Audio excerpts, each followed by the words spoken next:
Bavandimwe nkunda Yezu Kristo akuzwe.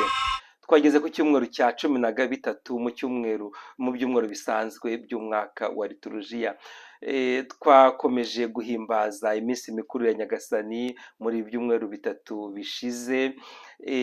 Biradushimisha, biratunezeza. None ubu ngubu twongeye tugaruka nyine mu bihe bisanzwe, mu byumweru bisanzwe n'amasomo yagenewe kuzirikanwa muri ibyo byumweru nyina. Ivanjiri uyu munsi rero nk'uko bisanzwe iratwigisha ibintu byiza cyane kandi bidufasha mu buzima bwacu bwa buri munsi. Yezu yari yerekeje i Yeruzalemu, igihe cye cyari kigiye kuzuzwa, anyura muri Samariya, banga kumwakira. Abe baragiye bajya kumutegurira amayira, ariko bamenye ko yari yerekeje i Yeruzalemu, banga kumwakira barabyanga. Birababaza, birumvikana. Burya ibintu biduca intege ntabwo nyine bitwubaka, biduca intege bikaba bihagije. Baravuze rero, bajya kubaza Yezu ngo abahe igihano.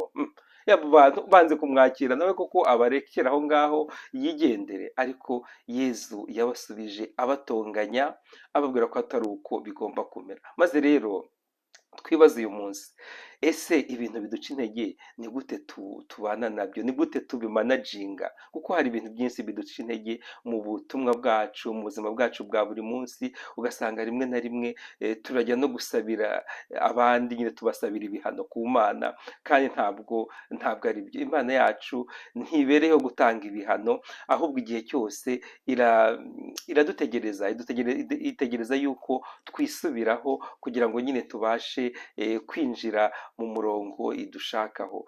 Ntihagire rero uwo dusabira ibihano, ahubwo n'ubu bwose abantu baduca intege, bakanga kutwakira, bakanga kwakira ubutumwa bwacu, ahubwo dusabe Nyagasani kugira ngo ibyo bintu ntibitume ubutumwa buhagarara, ahubwo tujye mbere mu butumwa twishimye, kandi twumva yuko Yezu nyine aturongoje imbere muri ubwo butumwa. Natwe tujya muri Yeruzalemu yacu ya buri munsi.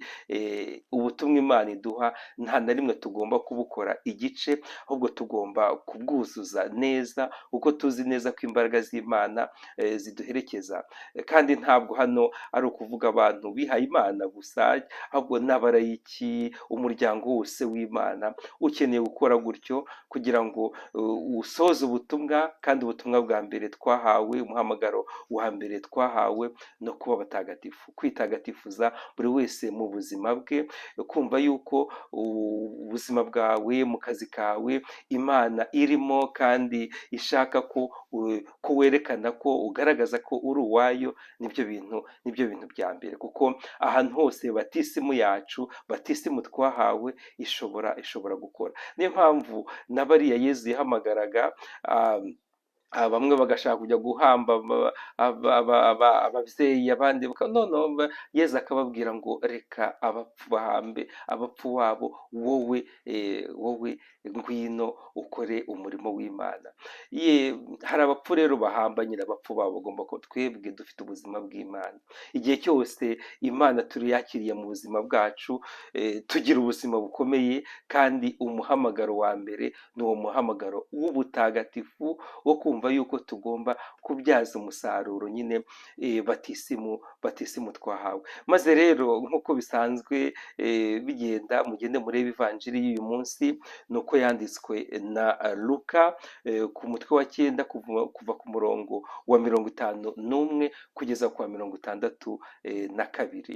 Tuhurire muri iyo vanjiri, ariko nongere mbisubiremo, abantu ntihagire ibintu biduca intege, ntibitume ubutumwa bwacu buhagarara, ntibitume ubushake budufitiye gukorera Imana buhagarara, ahubwo dukomeze tujye mbere, dufashijwemo nyine n'ingabire y'Imana, kugeza nyine ku ndunduro, kuko niko Imana idushakaho, ko batisimu twahawe tuyibyaza umusaruro mu byishimo no mu mahoro tugenda nyine dusangira. Kandi byose turabizi ni impano z'Imana itugenera igihe cyose.